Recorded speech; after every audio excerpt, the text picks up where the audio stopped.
humaling sa nagniningning mong mga mata. Ika'y isang bituin na nagmula sa langit.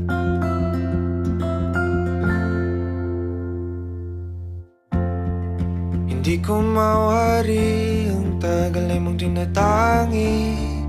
Sadya namang nakakabighani, di may paliwanag ang